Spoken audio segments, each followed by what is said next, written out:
இந்த காசிமா நகரத்திலே கண்ணாடி மூக்கம் ஐயங்கார் வர்றாருன்னு சொன்னா மூக்கம் ஐயங்கார் வர்றான்னு சொன்னா சுண்ணாம்பு செட்டிய நாய் தூக்க பெரிய அந்த நாய்க்கு வாய் வெத்து போயிருக்கு. அவ்வளவு மரியாதை.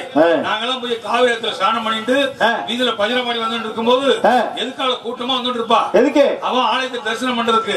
நாங்க பஜனை பாடி வந்துட்டு இருக்கோம் பாருங்க. பார்த்த உடனே காலில் போட்டு ரெண்டு கையில எடுத்துக்குவா. எதுக்கு? உங்களை எதுக்கு அடிக்கவா? விரட்டுறதுல்லப்பா, ஓரமா போட்டுருவா. இதெல்லாம் முடிச்சுட்டு அகரவத்துல பேசினாலும் வந்துட்டு இருப்போம். அவன் வீட்டுல போஜனம் பண்ணிட்டு தாமரம் தரிப்பா. தாமரம் வெத்தலை பாக்கு. அது ஒரு ஆச்சரியம் பாருங்க. அத நாங்க வரும்போது கீழே துப்ப மாட்டா. உங்க முகரையில இருந்து துப்புவாங்களா? இல்லடாம்பி, அத கூட நாங்க போனதுக்கு பின்னாடி துப்புவா. இதை விட என்ன ஆச்சரியம் கேட்டீங்களா? அந்த வயலூர் பிள்ளை எல்லாம் பேசி ஜாலியா போயிட்டு இருப்போம். அங்க ஆறு மாடல மேஞ்சிட்டு இருக்கு பாருங்க. ஒரு ஆச்சரியம் பாரு. என்னது? அதெல்லாம் பின்னாடி புடிக்க போடும் ஐயா. முன்னாலேயே போடு. போடு. அது நேக்கு தெரியாதா? அது கூட நாங்க போன பின்னாடி போடும். ஓஹோ, அந்த 5 ஜீவன் அப்படி ஒற்றுமையா இருந்தது. அதுக்கு கூட தெரியுது. ஆமா, அந்த மாதிரி எல்லாம் ஒற்றுமையா இருக்கணும், சந்தோஷமா இருக்கணும். அன்பு சார்ந்த பெரியவர்களே, ஆற்றுமிகு தாய்மார்களே, கடந்த நாடகத்துறையிலே எங்களை எல்லாம் வாழ வைத்த அன்பு தாய் KR அம்பியா கலைக்குழுவில் அன்பு மகனின் தந்தை KT தங்கவேல் மற்றும் பல மிருதங்கள்லாம் எல்லாமே அந்த குழுவில் இருந்தா. தம்பியோட அப்பாவும் நாங்கள் 45 வருஷம் பழக்கம். நல்லபடியா நாடகத்தில் இருந்து இறைவனை சேர்ந்தார். அவருடைய ஆத்மா சாந்தி அடைய என் மகன் 100 வயசு வரைக்கும் நல்லபடியா இந்த தொழில பண்ணி இந்த பகுதிக்கு அழைத்து வந்த அவருக்கு நன்றி குறிவிட்டு எல்லாரும் ஒத்துமையா சந்தோஷமா இருக்கணும். இந்த நாடகம் செழிக்கணும், நாட்டு மக்கள் எல்லாம் நல்லா இருக்கணும், நாடக கலைஞர் எல்லாம் ஒற்றுமையா வாழணும். அதுக்காக முத்துக்கு முத்தாக சொத்துக்கு சொத்தாக அண்ணன் தம்பி பிறந்து வந்தோம், கண்ணுக்கு கண்ணாக அன்பாலே இணைந்து வந்தோம், உனக்குள் ஒன்றாக. முத்துக்கு முத்தாக சொத்துக்கு சொத்தாக அண்ணன் தம்பி பிறந்து வந்தோம், கண்ணுக்கு கண்ணாக அன்பாலே இணைந்து வந்தோம், உனக்குள் ஒன்றாக.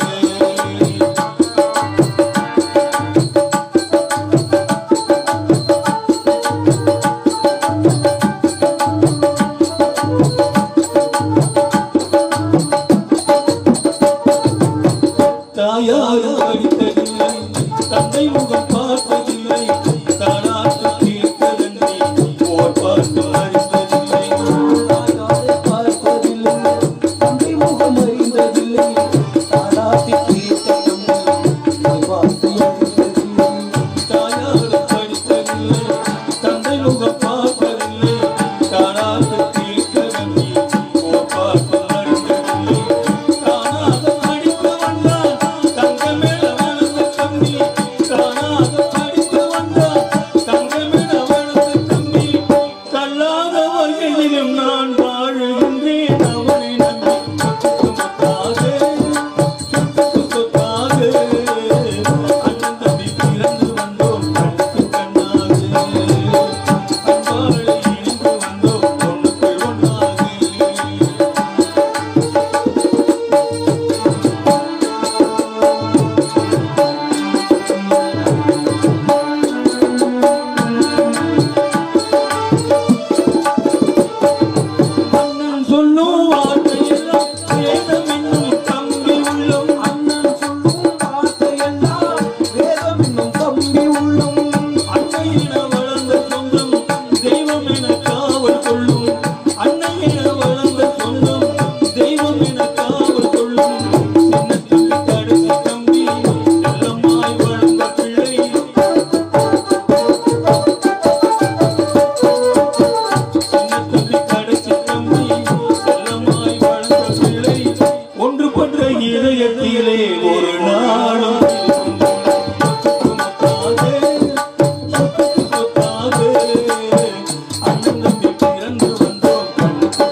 காசி மாநகரத்திலே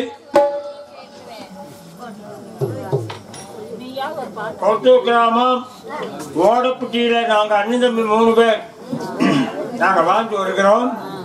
ஐயா சொன்ன வாக்குக்கும் வார்த்தைக்கும் என் மனமாக என் மனம் உள்ளத்துல குழுன்னு வந்து நாங்க 3 பேர் அண்ணன் தம்பியும் சேர்ந்து இந்த சோசியல் வேதியருக்கு நான் ஒரு அம்பளி போட்டேன். அன்பை படைத்த அன்பு ஐயாருக்கு எங்களது அருமை மகன் KT விக்னேஷ் கலைக்குழு சார்பாக நன்றி இழந்த வணக்கத்தை தெரிவித்துக் கொண்டு எனது கதைப்படை தூங்குகின்றேன். ஹலோ, இப்படித்தான் இந்த காசி மாநிலத்தில் எல்லா மக்கள் வாழ்ந்தாலும் இந்த கடல்ல வாழ்ந்துட்டு இருக்க மக்கள் அவளுக்கு 1960 அந்த கடல் கொந்தல் இருந்து இந்த மக்கள் பேர்ல அவங்க காலங்கள்லாம் எப்படி வாழ்ந்துட்டு இருக்காங்க தெரியுங்களா? உலகத்தின் தூக்கம் கலையாதோ,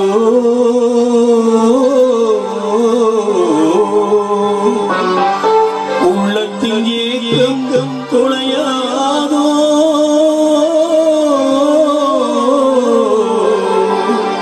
உழைப்பவர் வாழ்க்கை மலராதோ, ஒரு நாள் பொழுதும் புலராதோ.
யாரோ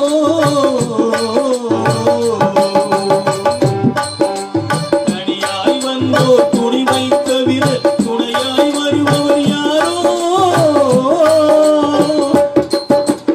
ஒரு நாள் போவார் ஒரு நாள் வருவார் ஒவ்வொரு நாளும் துயரம் ஒரு நாள் போவார் ஒரு நாள் வருவார் ஒவ்வொரு நாளும் துயரம் ஒரு நாள் போவார் ஒரு நாள் வருவார் ஒவ்வொரு நாளும் துயரம் ஒரு நாள் உயிரை வளர்ப்பவர் உயிரை ஊரா நினைப்பது சுலபம் ஊரா நினைப்பது சுலபம்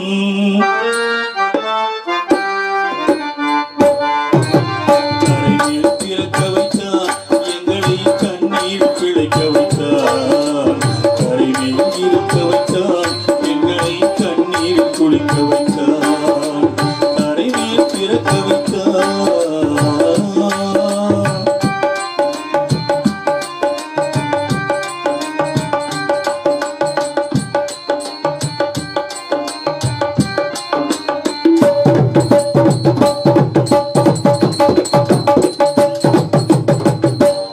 அன்பால் படித்த ஐயா அவர்களுக்கு எங்களது கலைக்குழு சார்பாக நன்றி கலந்த வணக்கம்.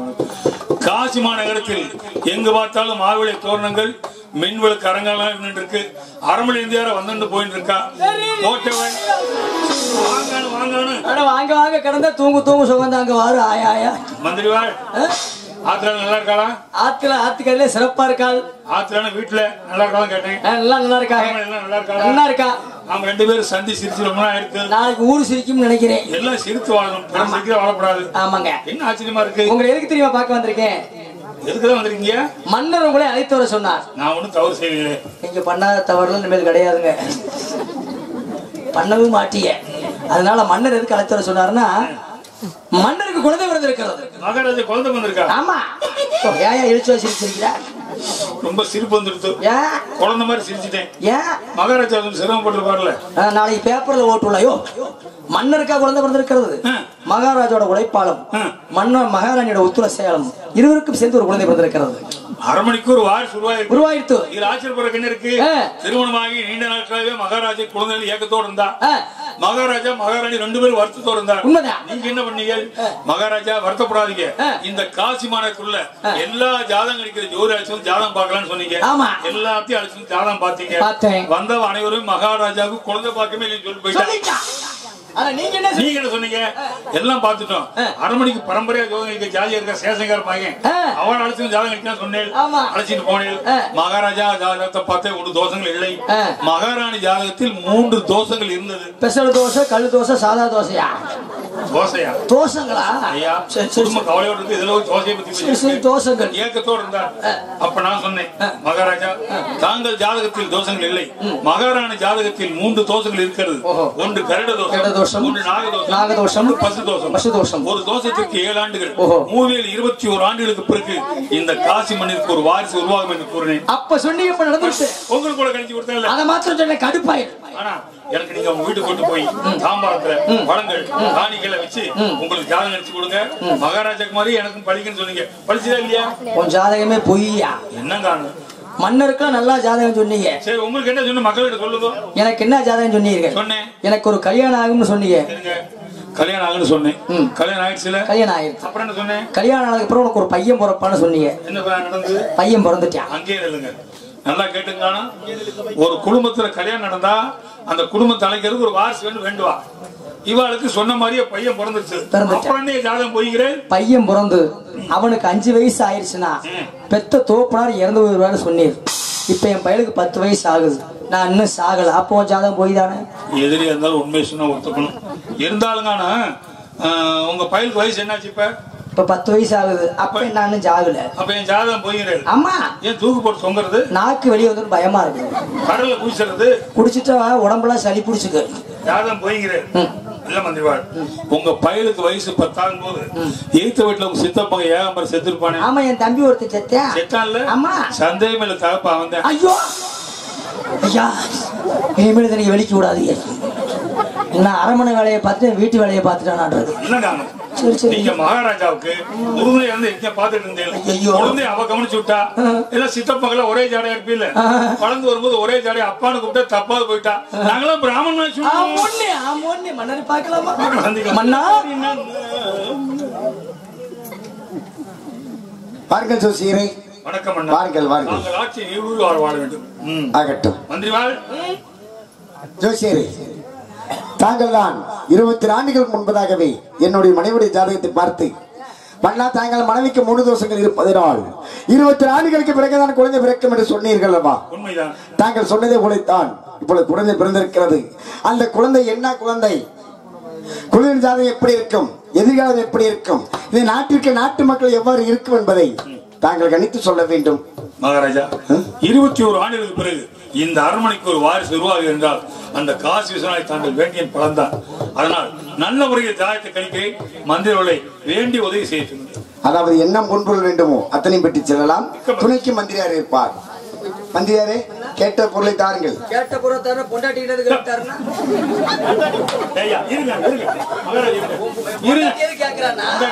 பொண்டாட்டி பொருளா அது உயிரியா இல்ல கேட்டாங்க என்னன்னு கேட்பாங்க. உன் பொண்ணு நல்லா இருக்கா அப்படி கேட்பாங்கன்னு சொல்லுவாரு. நீங்க அதான் விசாரிக்க போறாங்க. கேட்டேன் மகளை தானே கேட்க போறேன். மகளை தானே கேட்கிறாரு. மகளவா? யாரு மகள? அவர் மகளை தானே கேட்க நல்லா இருக்காரு. நெஞ்சு திக்கு திக்குங்களா? இல்ல எனக்கு திக்கு திக்குங்குது. இல்ல திக்கு திக்குது உனக்கு தானே ஆகு.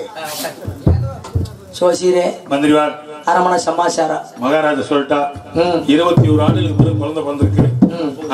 நான் 21 வருஷம் கழிச்சு வந்திருக்க அரண்மனைக்கு. மகாராஜா வேணுங்கிற வாங்கி சொல்லிட்டாங்க. காற்றுள்ள போதே தூட்டின்னு சொல்லுவாங்க. நான் அடுத்த பொருளுக்கு எப்பவுமே ஆசைப்படுறது. நல்ல ஜோசியங்க நம்ம கேட்டு பாருங்க.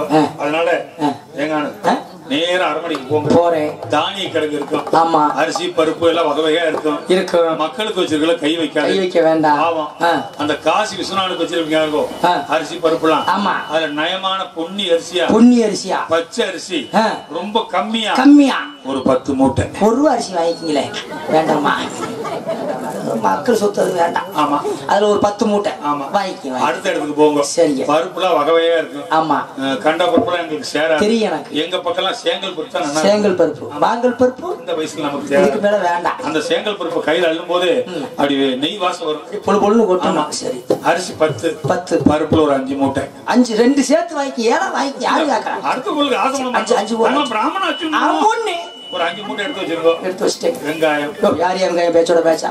யாரு வெங்காயம்? வெங்காயம் நீ உங்களுக்கு சொல்லுங்க. சாம்பாருக்கு என்ன வேணும்? வெங்காயம் வேணும். அதனால சின்ன வெங்காயம் இருக்கு பாருங்க. அதுல ஒரு 3 மூட்டை கம்மியா வாய்க்கு எனக்கு 3 மூட்டையா? ஆமா. சீசன் முடிஞ்சு வெங்காயம் வியாபாரம் பண்றதுக்கா? அப்படி போட்டு மூடா வச்சுட்டோம்னா வருஷ கணக்குல வச்சுக்கலாம். வெண்ணெய் யாரியா வெண்ணெய்? உங்களுக்கு எதுக்கு நான் வெண்ணெய் சொல்றேன். நாங்க நெய் சாப்பிடுவோம்ல. ஆமா. அதுக்கு என்ன வேணும்? வெண்ணெய் வேணும். பசுமாட்டு வெண்ணெய் எருமை மாட்டு வெண்ணெய் ஆகாது. அது 2 கட்டிருங்க. கவலையே போடாதீங்க. போடக்குள்ள 2 கட்டி அமிச்சிடுறோமுங்க. வண்டியில வெண்ணெய் எடுக்காதுங்க. வெண்ணெயை எடுத்து போட்டு பண்ணி நெய் தட்டுங்களா? கையில பண்ணதுங்க. நெய்யை ஊற்றி வரைக்கும் வச்சுட்டு 2 கட்டி விட்டுருங்க. கட்டுறதுங்க. தோட்டத்துல காய்கறி எல்லாம் நிறைய இருக்கும். சரிங்க. கை கடிச்செல்லாம் எடுத்து ஒரு சாக்கு நிறைய போட்டுருங்க. சாக்கு பண்ணிடுறோங்க. சாக்கு போட்டுருங்க. அப்புறம் ரொம்ப நாள் கழிச்சு வந்திருக்கோம். மகன் அரிசிட்டு வந்திருக்கேன். காலையில போகும்போது ஞாபகமா கைக்கு 2 காப்பு போட்டு பெரிய காப்பா போட்டு விட்டுறணுங்க. நீங்க வாட்டுக்கு போய் இருந்துக்கலாம். என்ன காப்பு? எந்த காப்பு கேக்குறீங்க? 21 வருஷம் குழந்தை பிறந்து தங்க காப்பு ஒருத்தருக்கா எப்போ தங்க காப்பு போட்டுருங்க. பாசியெல்லாம் வெளுத்து போயிடுச்சு. சரி. மகாராஜா சொல்லி 3 கல் வச்ச நெக்லஸ். 3 கல்லுங்களா? நடுவு செங்கல். கவலையே விடாதீங்க. நெத்திக்கு ஒரு கல்லு, நெஞ்சுக்கு ஒரு கல்லு, காலுக்கு ஒரு கல்லு வச்சுட்டு நாயனி இருக்காம அப்படியே கிடக்க வேண்டியது. 3 கல்லு வைக்க சொல்லி நடுவுல செங்கல் வெயிட்டா வச்சு விட்டுறேன். அப்புறம் மாமிக்கு அம்மாமிக்கு சேர்ந்து ஆமா பட்டு பீதாம்பரம் கம்மியா ஒவ்வொரு எல்லாத்துக்கும் 3 டஜன் வாங்கிக்க போங்க. சரி. கோடி எடுத்துற 3 கோடியா? பிறந்தோட்டு கோடி பூந்தோட்டு கோடி சரி. அடிக்கடி பேசுது. சரி. பஜனைக்கெல்லாம் போறோமா இல்லையா? ஆமா. அகிர்வால என்னங்கிறா சேசேகர் மேல ஒரு வாடை அடிக்குது அப்படின்னு சொல்றா. ஆமா. தள்ளி நின்னுங்கறா. அதனால அரண்மனை தங்கம்லாம் பாலமா இருக்கும். ஆமாங்க. ஆமா. நாங்க அடுத்த பொருளுக்கு ஆதரவு மாட்டோம். ரொம்ப நல்லவருங்க. அதுல ரொம்ப கம்மியா ஒரு 10 பவுன்ல 10 பவுன்ல மூக்கு பொடி டப்பா. சரி வாய்க்கு விற்கிற விலைவாசியில 10 பவுன் மூக்கு பொடி டப்பா வேணும். வாய்க்கு யாரு கேட்கறா? இன்னொரு உதவி செய்யுங்க எனக்கு. என்னங்க? அந்த 10 பவுன் மூக்குடி டப்பால ஒரு அரை பவுன்ல ஈயத்தை பூசிருங்க. ஓ ஏயா 10 பவுன் மூக்கு பிடிச்சி எதுக்கு மேல ஈயத்தை பூசிடும்? அருமையான கேள்வி. ஆத்துக்கு ஸ்நானம் பண்ண போறோம், ஒரு கல்யாணத்துக்கு போவீங்க, ஒரு கோயிலுக்கு, ஒரு காது குத்துக்கு போவீங்க, ஒரு கோயில் கும்பாயத்துக்கு போறோம், ஒரு கருமாதிக்கு நீங்க போக மாட்டீங்க எனக்கு தெரியும். இப்படி ஏதாவது பஜனை பண்ண வர்றோம், எங்கேயாவது மறந்து வச்சுட்டா இந்த டப்பா ஐயங்கார் டப்பா ஈய டப்பா இந்த நாட்டு கொடுத்துருவாங்க. பயங்கரமான ஏற்பாடப்போ, அருமையான ஏற்பாடு எடுத்து வச்சுறாங்க. போகும்போது வண்டியில ஏத்திடுறாங்க. ஜாதகத்தை பாருங்க பாப்போங்களா. எங்க குருதர்சன குருதட்சணை வந்து பைபாஸ் ரோடுக்கு தான் போனாங்க, கரூர் பக்கத்துல.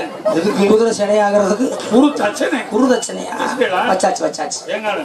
நேற்று என்ன கிழமை? நேற்று வியாழக்கிழமை. வெள்ளியோட வெள்ளி 8, பித்தளை 9, தகரத்தோட தகவல் 20, ஈயத்தி 25. இது குருமேடு, இது நம்ம ஊர் வாக்கியா மேடு இருக்கான்னு பாருங்க. மேடு தட்டி போயிருக்கான மேடு, இதுக்கு மேலேயே மேடு தட்டணும் மந்திரிவார். ஆமா இவன் பாருங்க, ஏன் அடிக்கடி இடவிட்டு இடம் மாறுறேன்? வாடகை கொடுக்க முடியாம மாறிடுங்க. இல்ல நான் இந்த கிரகம்லாம் இடவிட்டு இடம் மாறுறேன். இங்க பாருங்க, மேட்டுக்கு பழத்துக்கு இழுத்துட்டு இருக்கான். தண்ணி வந்திருக்கு, மேட்டுக்கு போயிருக்கேன். இல்ல நான் இந்த மேட்டுக்கு பழத்துக்கு இழுக்கிறது, இந்த கிரகோட மாறதெல்லாம் முதல்ல அடைக்கணுமா? திண்டுக்கல் பூட்டு சாவி வேணுங்களா அடைக்கிறது? வீடு கட்டணும், செங்கல் சிமெண்ட் வேணுங்களா? சித்தாலு கம்மியான வயசுல வேணுமா? கோடிட்டு அடைக்கிறீங்களா? என்ன வேணும்னா கும்பம் வேணும். கும்பம் கோயர் வீட்டுலதான் இருக்கு.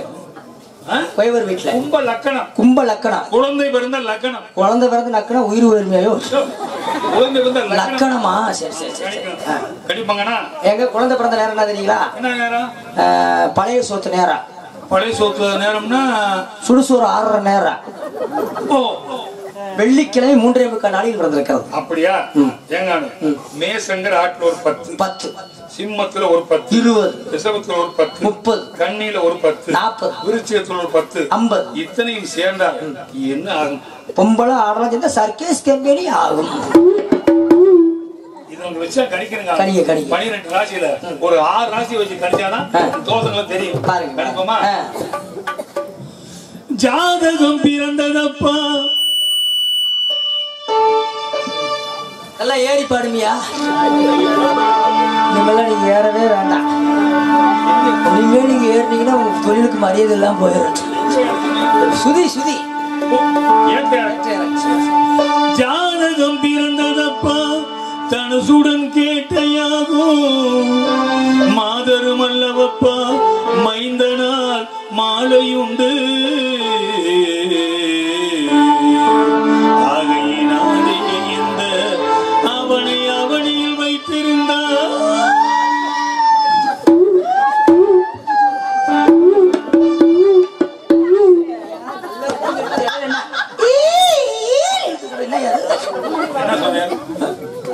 ராகம் போட்டு மேல பாட சொன்னேன். பாடும்போது இந்த நேக்கில்ல அப்படியா எங்க பாட்டுனா இருக்கிறது. சரி, அவா ஜாதகம் கழிக்கும் போது அவா இழுத்துண்டா, அவாளத்தோட போய் எங்க தோப்பனார் ஓட்டிண்டா. நான் வீதியில விளையாண்டு இருந்தேன். என்னடா பாட்டுனால தோப்பான இழுத்துட்டு சொல்லி போய் இடையில நானும் பூந்துட்டேன். 3 பேர் ஒட்டிக்கிட்டோம். 3 பேரை பிரிக்கிறதுக்கு காசி மாநிலத்துல ஒரு யாகமே நடத்த செஞ்சு அப்புறம் மந்திரி விழாக்க முடியாம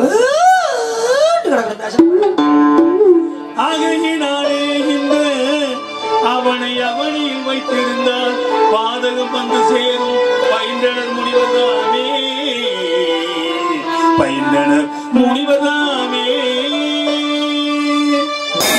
ஜோசியரே, இந்த பாடலுக்கு பொருள் என்னவென்று கூறுங்கள் பார்க்கலாம். மந்திரவிழை 21 ஆண்டுகளுக்கு பிறகு பிறந்த குழந்தை மாலை சுற்றி பிறந்ததனால் காசி மன்னனுக்கு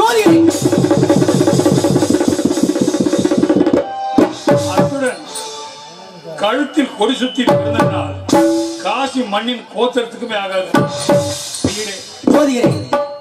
மாலை சுத்தி பிறந்தால் மன்னருக்கு ஆகாது, கொடி சுத்தி பிறந்தால் கோத்திரத்துக்காக ஜாதகத்தை கழித்தவர் தாங்கள் தானே. எனக்கு ஒரு உதவி செய்யும். என்ன இன்னும் உதவியா? இல்ல வேற ஒண்ணு இல்ல. அரிசி, பருப்பு, வெண்ணெய், வெங்காயம், மூப்பை டப்பா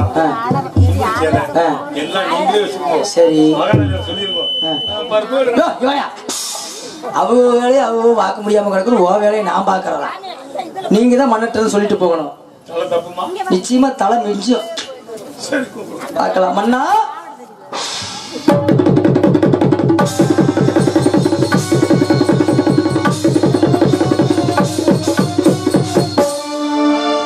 ஜோசியரே, மன்னர் மன்னவா, ஜாதகத்தை கிடைத்தீர்களா? இப்படி ஒரு ஜாதகன் இந்த காசி மண்ணில் கணித்ததும் இல்லை, இப்படி ஒரு ஜாதகத்தை நான் கணித்ததும் இல்லை. இது மாதிரி ஜோசியர் இல்லைங்களா மகாராஜா? தாங்களுக்கு பிறந்தது சரி, வெள்ளிக்கிழமை என்று நிச்சயமாக என் கணிதப்படி ஆண் குழந்தையாகத்தான் இருக்க வேண்டும். உண்மைதான், ஆண் குழந்தைதான் பிறந்திருக்கின்றது. அது மட்டுமல்ல, பிறந்த குழந்தை பரணி நட்சத்திரத்தில் பிறந்திருக்கிறார். பரணி நட்சத்திரம் தர்மலிங்கம் ஆழ்வான் எனது மகன். கேட்டையும் சேர்ந்திருக்கிறார். கேட்டையும் கலந்திருக்கிறதா? கோட்டை கட்டி ஆழ்வான் எனது மகன். இவருடைய லக்கணமோ சிம்ம லக்கணம். சிம்ம லக்கணம். சிங்கம் போல சீறி பாய்வான். அந்நிய நாட்டில் படையெடுத்து வந்தாலும் கூட புறமுது காட்ட ஓட செய்வான் அல்லவா? இவை அனைத்திற்கு மேலாக சரி, தங்கள் பாட்டு இருக்கிறார் அல்லவா? ஆமா. விஜயன் சொல்லுக்கு ஹரிச்சந்திரன் ஹரிச்சந்திரன் போல பொய் சொல்ல மாட்டான், சத்தியத்தை காப்பான் என்று சொல்கிறீர்கள். சந்தோஷம் தான். தான தர்மம் செய்வதில்லை, அந்த கரணியை மிஞ்சி விடுவான். ஆம், அப்படித்தான் இருக்க வேண்டும். ஏனென்றால் அனைவர்கள் யார் எதை கேட்டில்லை என்று சொல்லாமல் அவன் இரு கரத்தால் வாரி வாரி கொடுக்க வேண்டும் மக்களுக்கு. இவை அனைத்திற்கு மேலாக சரி, அந்த காசி விஸ்வநாதன் அருளால் இவனுக்கு ஆயுசோ 100க்கு அப்பால் 100க்கு மேல் 100 வெற்றி பெருகிக் கொண்டே இருக்கும். சந்தோஷம் தான். குழந்தை தெய்வ அம்சத்தோடு பிறந்திருக்கின்றான். சரி, ஆனால் ஜோசியரை, இத்தனை அம்சங்கள் சொன்னீர்கள், கேட்பதற்கு மனதிற்கு மிகவும் மகிழ்ச்சியாக இருந்தது. இறுதியாக ஆனால் என்று சொல்கிறீர்களே, இதுக்கு என்ன அர்த்தம்? வேறொன்றும் இல்லை மன்னா. 21 ஆண்டுகளுக்கு பிறகு பிறந்த குழந்தை சரி, கழுத்தில் மாலை சுற்றி பிறந்திருக்கிறான்.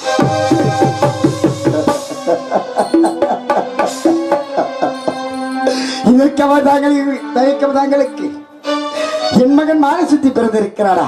அவரு வெற்றி மணியோர் பிறந்திருக்கிறான். அதற்கு தயக்கம் தாங்களுக்கு. மன்னா, மன்னிக்க வேண்டும். நானும் அந்த காசி விஸ்வநாதனை வேண்டிக் கொண்டு இறுதியில் கணித்து பார்க்கும் பொழுது தாங்கள் நினைப்பது போல் அது வெற்றி மாலை இல்லை மன்னா. பிறகு அது வெற்றி மாலை.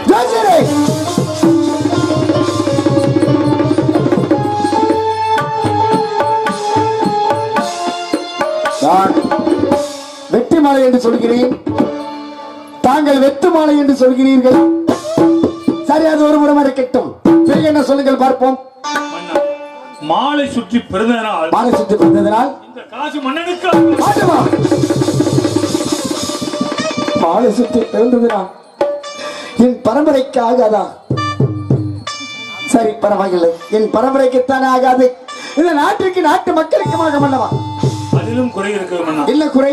கழுத்தில் கொடி சுற்றி பிறந்ததனால் காசி மண்ணின் கோத்திரத்துக்குமே காசிநாதா, என்னைய சோதனை.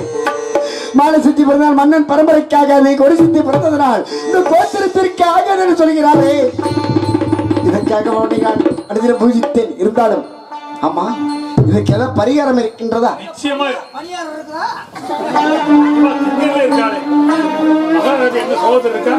மகாராஜா, அருமையான பரிகாரம் ஒன்று இருக்கு. என்ன பரிகாரம் சொல்லுங்களேன். ஒரு தங்க தாம்பாளம் செய்து ஒன்றின ஓனர் தாம்பாளம் செய்து தருகிறேனே. ஒரு தங்க தாம்பாளம் செய்து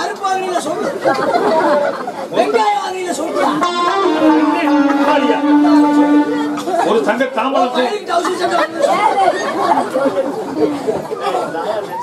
ஒரே ஒரு தங்க தாம்பாளம் செய்து சரி, அதன் மீது உங்க அப்பாவுக்கு சொத்தா கொடுங்க மகாராஜா. ஒரு தங்க தாம்பாளம் செய்து அதன் மீது பட்டு பீதாம்பரம் விரித்து சரி, பிறந்த குழந்தையை படுக்க வைத்து சரி, இரவோடு இரவாக நமது காவலன் கொடுத்து தங்களது நாட்டிற்கு உள்ள ஆவரங்காட்டில் அப்பால் வைத்துவிட்டு திரும்பி பார்க்காமல் வந்து வேண்டும். ஆகட்டும், தாங்கள் சொன்னது போலவே குழந்தை எடுத்து சென்று இரவோடு இரவாக நாட்டுடைய எல்லைக்கு அப்பால் ஆவரஞ்செடி அடியில் வைத்து விட்டு வந்து விடலாம். ஆனால் மீண்டும் தாளமேளத்தோடு சென்று குழந்தை எப்போது மீண்டும் நாட்டிற்கு அழைத்து வருவது? மன்னா, மன்னிக்க வேண்டும். மீண்டும் குழந்தையை கொண்டு வந்தால் இந்த காசிமா நகரத்தில் மயானம் விடுமா?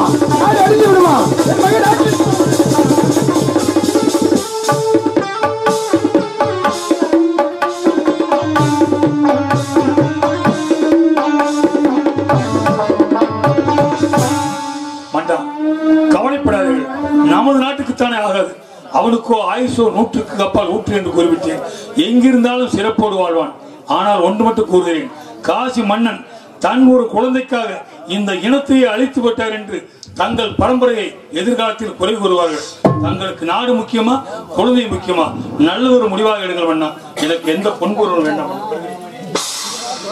மந்திரியாரே, ஜோசியர் சொல்லி கேட்டீர்கள். அவர் என்ன சொன்னார்? ஆயுளோ 100க்கு மேல் 100 என்று சொல்லி இருக்கிறார். அவன் எங்கிருந்தால் என்ன, எங்கிருந்தால் என்ன, தங்கள் மகன் சிறப்பாக வாழ்வான் மன்னவா. தங்கள் ஒரு மகனுக்காக பார்த்தீர் என்றால் இந்த காசி நாட்டு மக்களே அழிந்துடுவாரே என்று ஜோதிடர் குறிப்பிட்டு சென்று விட்டார் மன்னவா. தங்களுக்கு மகன் முக்கியமா இந்த நாட்டு மக்கள் முக்கியமா என்று தாங்கள் தான் முடிவு செய்து என்று சொல்ல வேண்டும். தாங்கள் சொல்வது உண்மைதான். மகன் முக்கியம் என்று பார்த்தால் நாடு அழியும், நாட்டு மக்கள் அழித்து விடுவார்கள். மக்கள் அழித்து விட்டால் அடுத்த நாட்டு மன்னர்கள் பார்த்தால் இவன் பாவி, தன் சுயநலத்திற்காக நாட்டு மக்களை அழித்து விட்டானே பாவி என்று ஏளனமாக பேசுவார்கள். இவ்வார்த்தை கேட்க வேண்டுமடா, வேண்டப்பட்டா.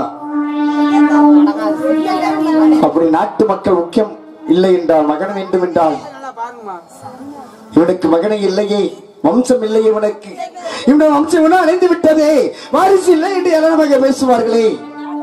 இருதலை கொல்லி போலதான் ஆளாகி விட்டேனே. மந்திரியாரே, மன்னா, என் மகனை விட எனக்கு நாட்டு மக்கள் நலம்தான் முக்கியம். ஆகவே ஜோசியர் சொன்னது போலவே என் மனைவி எப்போது பெருசம் மயக்கத்தில் இருக்கின்றாள்.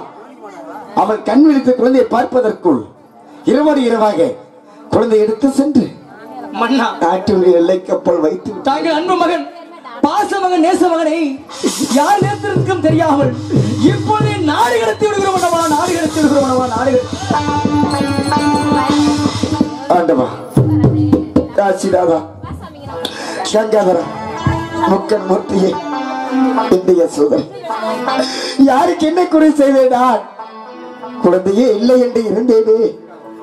22 ஆண்டுகளுக்கு பிறகு ஒரு குழந்தை கொடுத்தாய், சந்தோஷமாக இருந்தேன். மகன் பிறந்து விட்டான், என் கவலை எல்லாம் தீர்ந்து விட்டது. இனி எப்பொழுதும் என் மகனோடு கொஞ்சம் விளையாடலாம், அவன் அழகு திருமணத்தை எப்போது பார்த்து கொண்டே இருக்கலாம் என்று எண்ணி இருந்தேனே.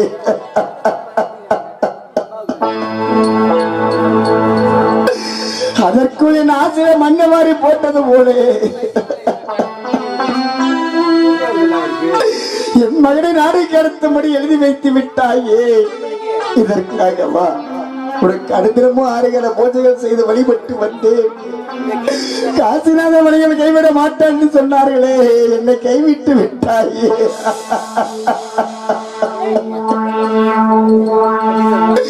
அனைவரும் பார்த்தால் என்ன ஏகனமாக பேசுவார்களே, மக்கள் இல்லாத பாவி, பிள்ளை இல்லாத பெரும்பாவி என்று ஏளனமாக பேசுவார்களே. ஒரு மகனை பெற்றெடுத்து அவனை நாடு கடத்தி விட்டான், இவன் என்ன பாவம் செய்தானே தெரியவில்லை என்று ஏளனமாக பேசுவார்களே. இவ்வாட்டை கேட்க முடியும் ஆளாக்கி விட்டாயே. மகனை நீ பிறந்தாய், என் கவலை தீர்ந்தது. எனக்கு பிறகு இந்த காசு நிறுத்த ஆழ்வாய், நீ அரியாசந்திர அமர்ந்திருக்க அழகை பார்க்கலாம் என்ற ஆசையோடு இருந்தே நடக்காட்டே. நீ பிஞ்சு உன்னோட பிஞ்சு முகத்தை கூட பார்க்க முடியாத பாவியாகி விட்டேடா, நான் பாவியாகி விட்டேனே.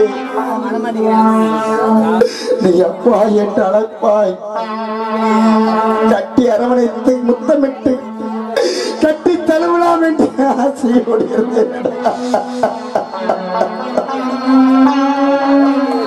உன் அழகு திருமுகத்தை எப்போதோட இந்த பாவி காண்பேன் நடக்கண்ணே, எப்போது காண்பேன்? உன்னை எப்போது காணப்போகிற அப்பா என்று எப்போது அழைக்கப் போகின்றாய் நீ?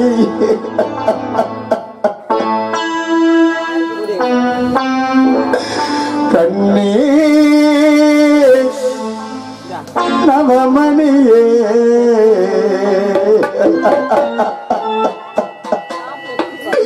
உன்னை காணாமல் கண்ணுறங்குமோ?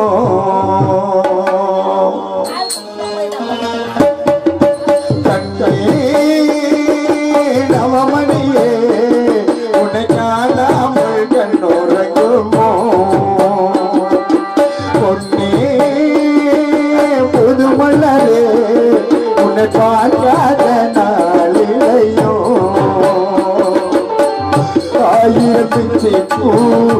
மரும்பு பூத்தாலும் வாசமுள்ள பிச்சு பூவு வாய்க்காலும் அவமணியே உன்னை காணாமல் கண்ணுறங்குமோ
சுமந்து ஈண்டெடுத்தால் ஒரு தாயாகப்பட்டவள் அவள் அவள் அக்குழந்தை கண் விழித்து பார்க்க கூட முடியாமல்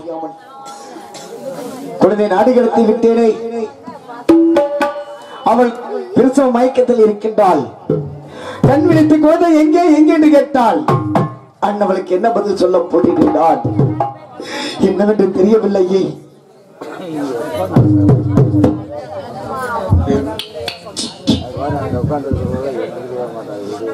புளிய மருத்துவப்படியை சேர்ந்த புன்னமால் அவர்கள் அன்பளிப்பாக வழங்கியுள்ளார்கள். அன்பளி வழங்கி அன்பத்திற்கு நன்றி. நன்றி, வணக்கம்.